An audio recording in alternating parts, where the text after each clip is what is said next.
This notion that there is a very simple problem to solve, which is helping people maximize all of their deals and discounts and rewards. It's a relatively simple issue, but when you actually bring that to fruition, you're not just helping people save money, you're also helping businesses better engage with their customers. You're helping payment companies better engage with their customers as well by virtue of this daily engagement, right?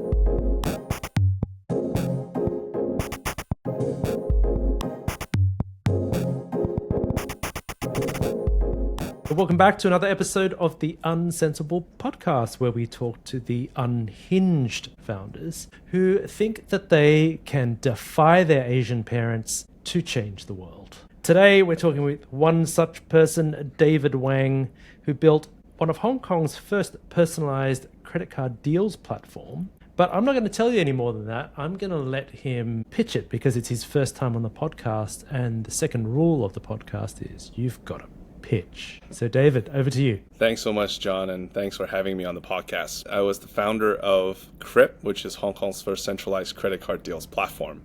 And our vision at the platform has always been to help people spend smarter by maximizing all of the deals that they have access to with the cards in their wallet. Last month, Krip has been acquired by a hotshot startup out of Singapore called HeyMax. Therefore, I'm wearing the shirt. So HeyMax is a Singapore-based platform that helps everybody earn miles on their everyday spend. And in essence, helping you to maximize your everyday spend through your different cards and payment options to earn towards your next free travel. And the reason we have been acquired by HeyMax is because fundamentally we believe in the collective vision to help customers maximize their everyday spend. Now in Krip, it was about maximizing through finding better discounts and deals offered by merchants. And at HeyMax, it's about one step beyond that, right? Once you actually made that payment, how can you maximize those rewards for your next trip? And we fundamentally believe that we're living in an age of what we term travel economy. I think everybody loves to travel and experience the world. Miles is very much core part of that journey. And how can you earn more miles towards that next trip, that next travel experience? That's what HeyMax is about. And fundamentally, what I built at Krip really resonates strongly with that vision at HeyMax, and that's what led to us to sit under one roof. So now I represent HeyMax to bring this vision forward to Hong Kong and beyond across Asia and rest of the world. That's great news, because I remember we've caught up at a Singapore fintech festival last year. You were working hard, man. You were like really working the room, trying to, talk to as many people as you could. I'm sure it's been a wild ride. Tell us a bit more. Yep. How was it on the other side? Well, I would say it's been a very, very organic journey, actually, that brought us together. We were in Singapore actually starting last year as we looked to expand Krip outside of Hong Kong and to take that into other parts of Asia. And so in Singapore, that's where we first met HeyMax. And funny enough, the CEO of HeyMax, Joe, also attended University of Michigan, which is also where I'm from. So we share a little bit of those roots from way back when. And a lot of the initial conversations really was around engaging each other and exploring how we can work together, really under the premise that we share that same vision. Again, really helping people to maximize their rewards on their everyday spend. And between Joe and myself, we're both, I guess, what you can call miles junkies. We love to travel. We love to tap into our miles bank to figure out what's the best way to get to our next trip. That conversation started really around a partnership discussion. And over time, I think as we spoke more around our collective vision, around how we think about open loyalty, around how we can build solutions to get people to their dream, which is, again, travel being a core part of that, we realized it actually would be much more of a synergy for us to actually bring our expertise together and to bring sort of Krip and HeyMax under one roof to really accelerate that vision to grow HeyMax, obviously as a Singapore-based company at the moment, but to bring that forward into Hong Kong towards other markets across the region. So it has been a very, very organic conversation, and it came together reasonably quickly, I would say, in the grand scheme of things. Very excited to be able to continue to deliver on that vision together within the HeyMax ecosystem, and to be working closely with Joe and the rest of the HeyMax team, which is an incredible team, obviously, for what they've been able to accomplish thus far. So how did you start on this journey? Back to my University of Michigan days, actually. And I would say that's where the entrepreneurship spirit was rooted in, because I had the actual experience of founding a student club at the time, and to be able to realize the fruits of the labor and to see the impact my sort of humble a vision could bring to people and the way that it could affect people's lives, right? At the time, the student club, in short, was really helping students to discover their career path based on their skills, their passions, their backgrounds. And it was one particular student that we helped mentor through this club and eventually helped him land a job at Wall Street in a very suitable role for his skill set background. And when he finally got that job, he was so thankful of all of the help that we gave them. And for me to see that personally, just a little humble vision that I had starting out the student club, and then to actually see the fruits of that labor materialize into a very positive outcome in a way that could meaningfully change his life, that was something that was very meaningful to me. So that vision has always stuck with me to continue to do so in my career. And that did not happen right away, because I started my career in finance, in investment banking and venture capital. But I would say that experience actually equipped me with all the relevant skills for me to actually take on this monstrous of a task of which is starting a company and being an entrepreneur, which has been fun, but of course is very challenging. Now, getting to how Krip started was really driven by this entrepreneurial spirit. I've always been looking for ways to identify areas where I could bring about my humble vision and to deliver change. And as a credit card geek of sorts, guru, if I can call myself that, I was going to a tea shop. I'm actually buying tea for my mom for her birthday. The cashier sort of pointed out that, hey, if you use this specific card, you get X amount of discount plus some freebies. Maybe naively, I thought I knew all the deals that were in the market, but turns out I didn't know about this, right? And so, of course, I jumped on the deal, but it was later on I realized this was just the tip of the iceberg. There were actually hundreds, if not thousands of more of these deals that were left to chance, essentially. This notion that there is a very simple problem to solve, which is helping people maximize all of their deals and discounts and rewards. It's a relatively simple issue, but when you actually bring that to fruition, you're not just helping people save money, you're also helping businesses better engage with their customers. You're helping payment companies better engage with their customers as well by virtue of this daily engagement, right? If I could just leverage that a little bit towards where the conversation is now with HeyMax. The beauty of HeyMax is that they take this actually one step further, which is, okay, we've helped you maximize your spend, but what are you getting in return? In this case, you're earning miles on everyday spend, which is very, very relevant because of the travel economy that we mentioned, right? So in a nutshell, to me, it was always that vision to bring about positive change. And I'm very thankful to have been able to do so in a couple of different settings and very excited to be able to extend that now within the HeyMax umbrella. Wasn't a smooth ride though, was it? It never is. It shouldn't be.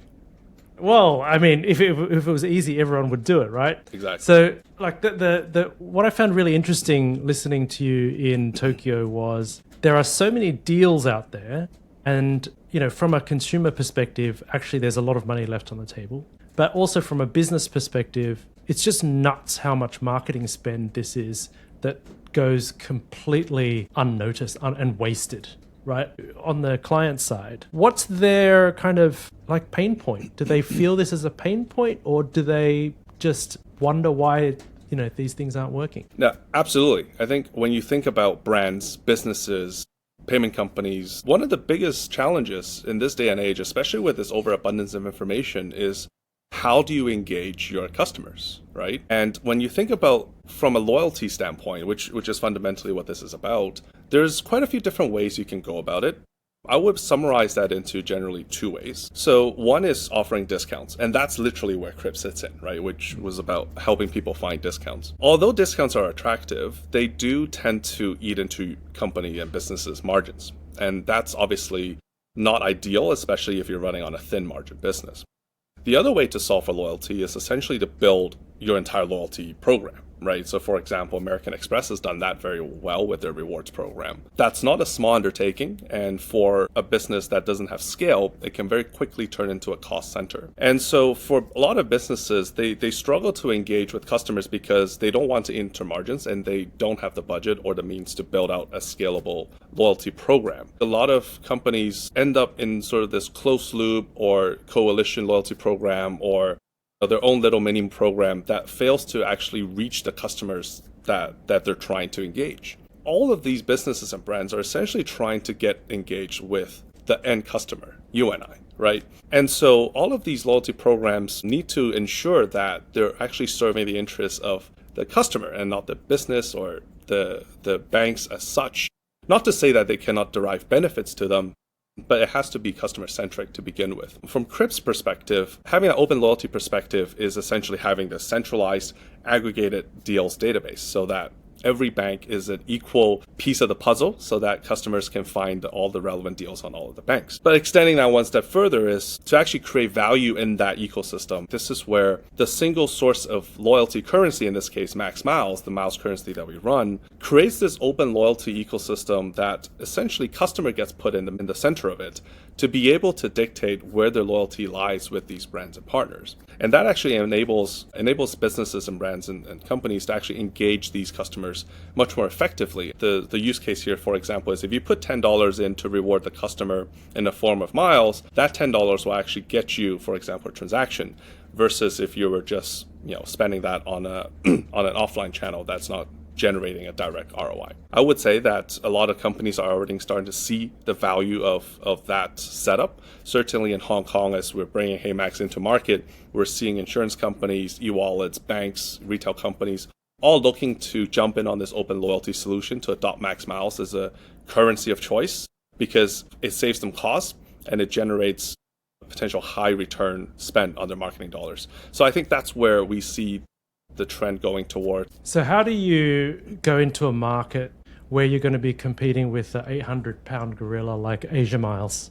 That's a great question. And it comes back down to customer choice, right? So of course, in Hong Kong, the preferred airline of choice, of course, is Cathay Pacific, then ergo Asia Miles. In other markets, that could be KrisFlyer in Singapore, right, with Singapore Airlines. But fundamentally, the question comes down to what does the customer want? Right? Just because there is one airline does not mean customers only want one single choice. And so when you look at it from the customer's perspective, choice is always preferred. Choice is always something that customers demand. From a travel proposition standpoint, what you see is travelers wanting to fly on different airlines. There's a lot of factors that come into play that sort of informs the customer to make a different choice from, let's say, the single airline choice that they might be oriented towards in a certain market. But the challenge, again, for the brands is, if that's what the customers want, are you able to deliver that? Or are you able to deliver that at scale so that you're able to address the customer's needs? The short answer to that is it's challenging, right? So the beauty of what we've built at Max Miles is that we are currently offering transfer from Max Miles into 30 plus airline and hotel programs. And that's the kind of scale that is very, very difficult to match. I mean, we are currently live with Qatar Airways, with Ethiopian Airlines, with AirAsia, and certainly many, many more to come. And so it offers customers just more choice and optionality around, how they want to engage with different brands, right? When you're a single airline in a single market, the demand for your currency can be much higher and ergo drives the price up, right? So there's also some commercial considerations here as well. But ultimately, it comes from the customer's mindset that optionality is always preferred. You're a two-sided platform, three-sided platform, actually, because you've got the merchants, then you've got the people who are providing the miles behind the scenes, be it airlines. What do you call them? Your partners? Well, partners? maybe let me just give some context to this, right? Yeah. So at HeyMax, we fundamentally believe that merchants are best suited to directly engage with the customers. We don't want to get in the way of that. The Max Miles that are offered to our customers are predominantly merchant funded. We want to increase the efficiency of marketing spend.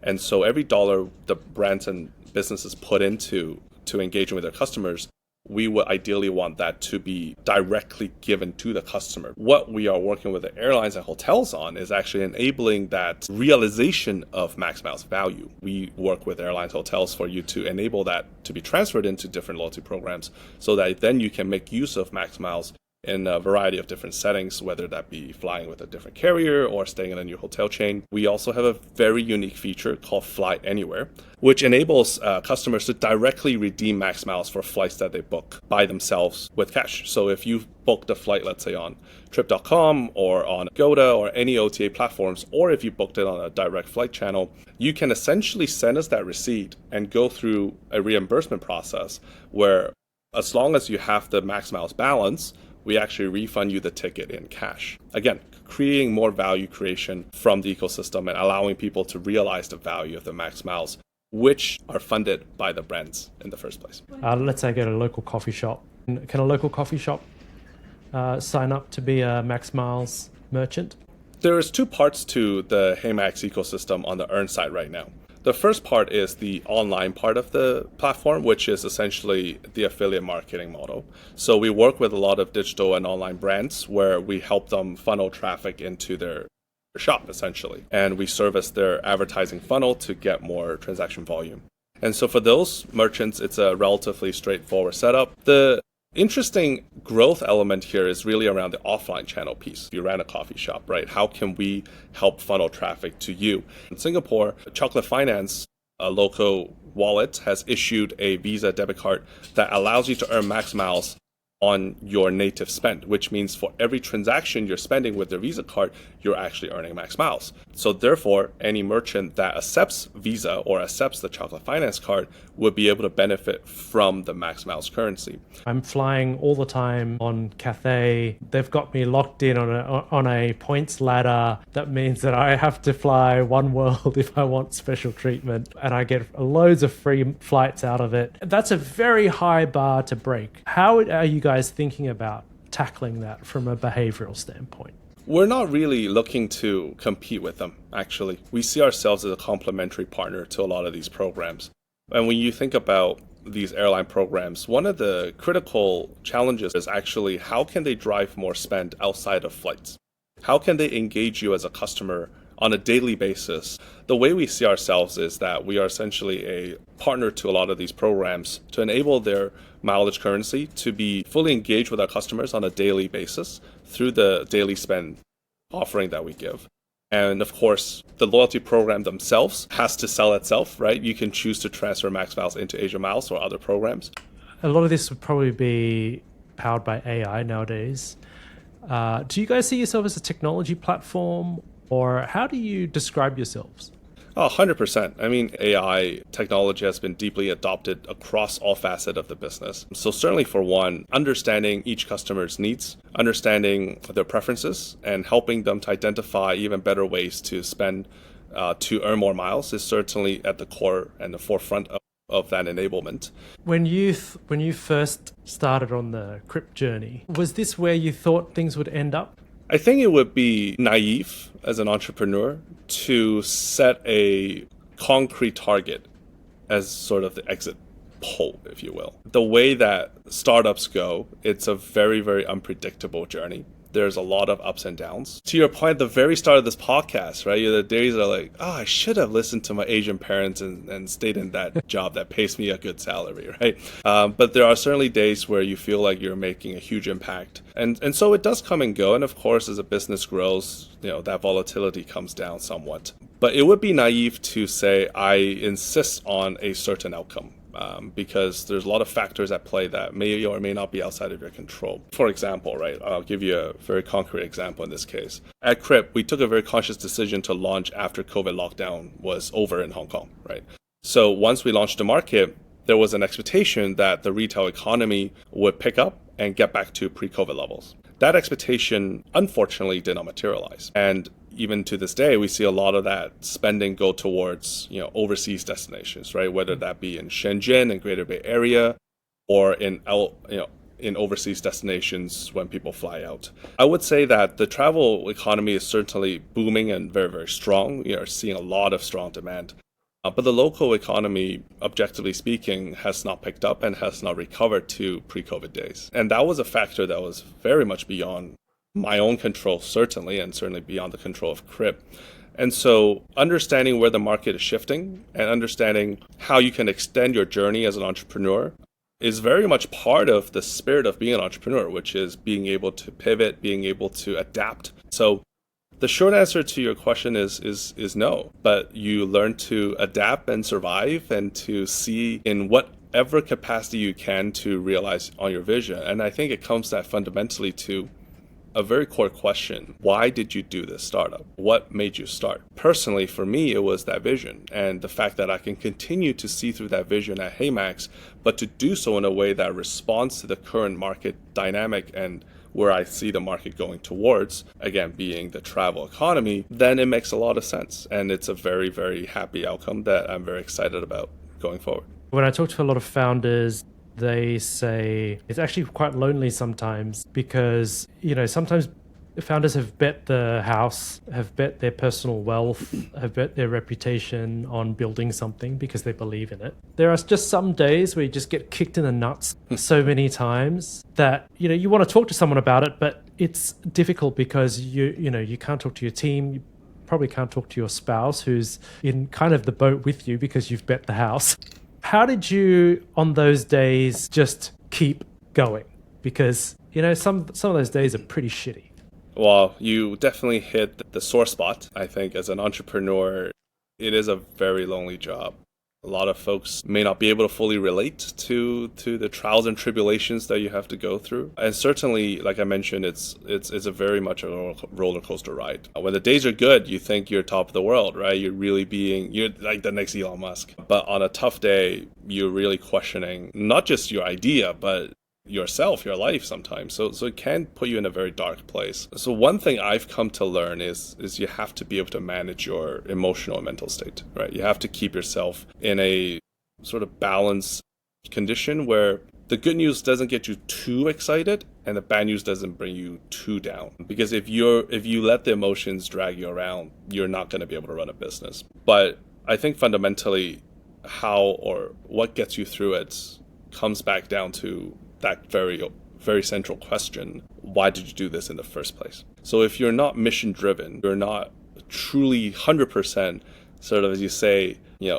literally sold your house and all in on this idea and this vision, this mission, then it will be very tough. It will be very tough. So you've gone from running your own show for quite a number of years. How's the transition? I'm sure a lot of founders are going to be like, an exit, an M&A, this is something that they aspire to. How's the change been for you? I actually don't feel like there has been much of a transition, if I could put it that way, because it has been very organic from day one. None of it was forced. It was very much a natural conversation that started as a potential partnership discussion that slowly merged into an M&A, and now I'm here. It's actually a reflection of the alignment of interest and passion, because it's really an extension of what I built Krip for. And HeyMax embodies that and then some. And so that alignment of interest allows me to gel with the team almost from day one because we share that vision. I'm more than happy to admit at Krip, one of our shortcomings was the technical execution standpoint. We are definitely a little bit more commercial and business-minded team. And the HeyMax team is absolutely exceptional from a technical standpoint. Again, the resumes sell themselves, right? You got 4 founders who are all ex-Meta engineers. I actually see myself being able to do more to deliver on that mission. I can offer more products, I can offer more features, and I can have the full trust and confidence that the HeyMax execution team will be able to deliver. Maybe just one sort of off-the-shelf advice I would give to other founders is if you're thinking about building a business that will at one point, be sold, then make sure that you are aligned on what you're aligned, and also be very, very focused on delivering on that vision that you have. And one day when the relevant partner comes through and they share that same vision, it will make for a very, very easy, well, I shouldn't say very easy, but it will certainly make it for a much more seamless conversation. Yeah, I remember when I was at WPP Ogilvy, once you kind of reach like a certain level of seniority, it doesn't hurt you if you're identifying M&A like targets. Then they give you the whole training on like how to like start that conversation, how to identify, and then, what that journey is normally like. And to their credit, it's quite a warts and all kind of training. They show you the good stories and then they show you the bad stories. And they have a lot of these like founders whose companies have been acquired. They actually interview them, and a lot of times they interview them on video to kind of debrief. And so they show you some of the videos where, there's fantastic alignment. It all works out really well. But a large proportion of them don't work out well. And so I always say to founders, it may sound good, do your due diligence, make sure you really, really like these people because you're going to be married to them in a lot of ways. And that mission alignment and values alignment, I think, is another really important thing. Because if the values are different, the decision-making process is different, and often that's kind of creates a lot of the friction, and then the deals go sour. Yeah, 100%. And I think you actually touch on a very valid point around value alignment as well. It's really no different than getting married, right? It's a professional marriage of two companies of sorts. You don't go into marriage lightly, and you certainly want to establish some foundational trust, value alignment, mission alignment. The simple analogy here is, let's say if your partner doesn't want kids and you want kids, that's a misalignment, right? And if you have two businesses that are not even aligned on simple things like that, then it will make for a very, very broken process. There's obviously a technicality of all the due diligence and all of that stuff, but fundamentally it's about meeting the team, getting to know each other, really understanding at a very honest level, are we looking to accomplish the same things? And are we aligned in how we're going to do it? And the very bare minimum, establish a level of trust. Now, certainly, you can't build trust in a very short amount of time. So there does need to be an element of leap of faith, but that's a judgment call that every individual needs to make for themselves. But what I'm very excited by is the fact that I've always been very, very open and transparent with the HeyMax team, and they have been with me, and that allows for much more honest questions and conversations, and that allowed us to build that foundational piece relatively easier, and that led to this sort of good outcome, I think, for both parties. So I agree with you. It's definitely not an easy process, but I would say just to all other founders who are thinking about an exit, to put in a bit of effort, right? To understand who you're working with, who you're going to be, aligned with. Essentially, you are going to get married, and so make sure you're married to the right person. Switching speeds a little bit. Being a founder, you have a lot of balls in the air at any given time. And every time I talk to founders, I ask them, hey, what productivity tools do you use? Are you a Things app guy? Are you a Todoist guy? Or do you go off a completely paper-based system? What's your kind of productivity or tech stack? Well, I'm not the most technical founder, so I'll give you maybe a less techie answer, but I do have two hacks. So one element of that is how I manage my inbox. I think most of us probably have a pretty crazy inbox that sees hundreds, if not thousands of emails on a weekly or monthly basis. I admit I do have a bit of an OCD, to be quite honest. So I have a relatively clean inbox, but the way I set it up is such that everything has their own relevant folders, and anything that's still left unattended or yet to be addressed sits in my primary inbox. So essentially, when I open up my inbox, what I see is essentially my to-do list, right? So and any follow-ups. GTD inbox zero guy. I am inbox zero guy, but the emails that are still sitting in my primary inbox are all the things that are still on my to-do. And actually, when you get into a habit of it, when that inbox gets very long, then you know, hey, it's time to get some work done, right? So that's been my productivity hack for the last good number of years, actually, and that's actually kept me afloat in terms of making sure I don't overlook important messages, emails, and conversations with partners, investors, and the like. And the other hack, this may be a little bit more nuanced, is how I think about the use of business cards in conferences, actually. So I've been to my fair share of conferences around the world, and obviously different cultures practice different types of relationship exchange, right? In a lot of different places, you're seeing exchange of LinkedIn. Some of them have those, sort of, I forget exactly what the tech is, but you can essentially scan their card and save down their contacts. Like the NFC cards or the QR code cards, yeah. Exactly. But what I found to be consistently the most trusted way of doing things is handing somebody a business card. Doesn't matter if they give one back to you, it sits in their wallets. And generally, there's an element of respect that they're not going to throw this in the trash can, at least on the day. So it will sit somewhere. And if you don't manage to follow up, or if you follow it up, they forget to reply, one day they'll see that business card and they will, I met David somewhere, let's have a conversation, right? More often than not. So that's also a little bit of a hack that I have. It doesn't cost an arm and a leg to print a bunch of business cards, but I think it has outsized returns in terms of, and partnership discussions. Yeah, I tend to agree. Business cards are a funny thing. Like, I went to environmental sustainability conference, and this was right after COVID. I had these beautiful cards printed, triple layer, laminated, debossed. Wow. They were beautiful. And I was like, you know what? We haven't met each other in years. Literally, 2 years, 3 years. We haven't been able to get together and exchange cards. I'm going to make some nice cards. Anyway, second or third conference, I go to this environmental conference, and I get the side eye because I've basically used the thickest fattest, most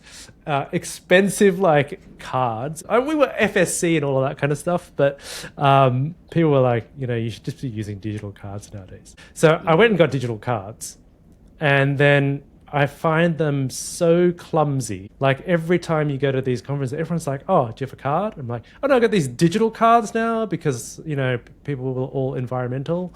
And there are some benefits, like the digital cards, you can have them scan and it goes straight into your CRM. It's useful, but I still have business cards, to your point, sitting on my desk over there from conferences that I went to 2 years ago because I feel guilty throwing them away.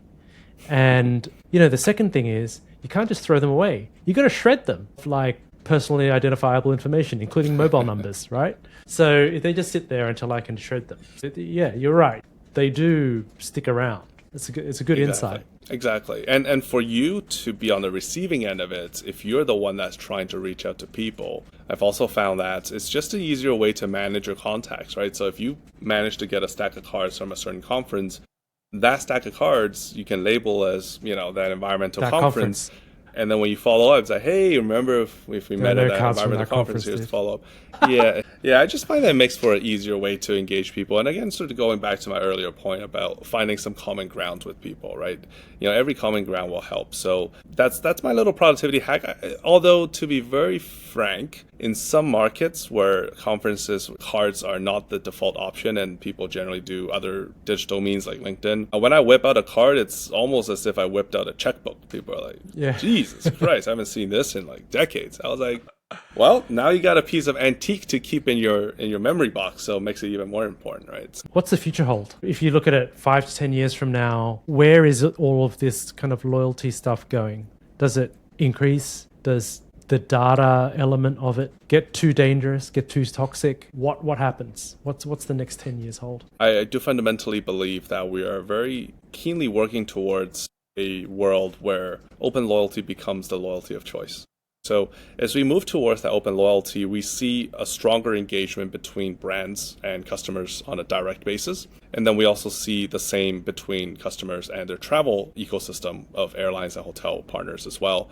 And so in the next, 5 to 10 years, I actively see much more budgeting and marketing spend to be put towards an open loyalty setup, and see that marketing spend being directly correlated with A, ROI, but B, also the incentive that's given to the customer. So it's a very direct relationship in driving that engagement. I do fundamentally believe that, as we progress in this era of data, that customers and general public will be inundated with more and more information. And when there's more information, it actually puts the power in the hands of the customers. So in an open loyalty setup, customer is number one, and the customer will be the core audience that everybody is trying to address and bring value to.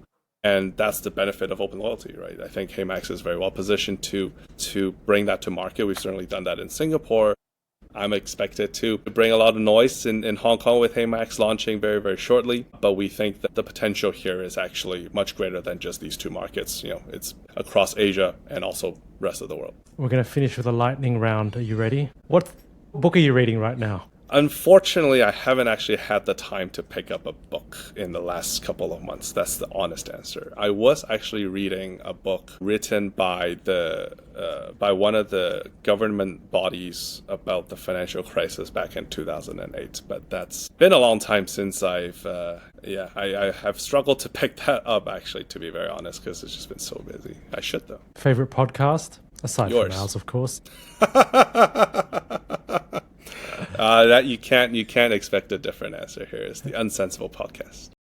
What else are you listening to? Okay, so this is probably a little bit too personal, but I do like my cold crime podcasts. Cool. I do enjoy that. My girlfriend does as well, so we sometimes enjoy listening on some of those. But I also do enjoy the Diaries of the CEO. I think that's always very eye-opening to hear different perspectives from different business leaders. So that's another one that I think is worthwhile to. The cold crime was more interesting. What artist do you have on high rotation right now? Gotta be careful as a CEO, brother. I'm very loyal to my girlfriend. That's number one. But I also took her to our first Coldplay concert when they were in Hong Kong. It was actually very memorable because It was the first time I've seen Coldplay. I've heard a lot of good things about them. Separately, it was also the first time that Hong Kong's brand new stadium, Kai Tak Stadium, was actually open for concerts, and Coldplay was the first global headline band to perform there. So that was something that was very near and dear to me, as someone who grew up in Hong Kong. To be able to see that kind of energy come back to Hong Kong post-COVID was very, very good to see. So yeah, all in all, there was a lot of good memories. And just on the personal note, a lot of the Coldplay songs got me through some of those dark times as a founder. So there was an added element to sort of hear that live and be in that moment that made a lot of those moments feel much more bearable now. That's a great note to end the podcast on. David, thank you so much for joining us.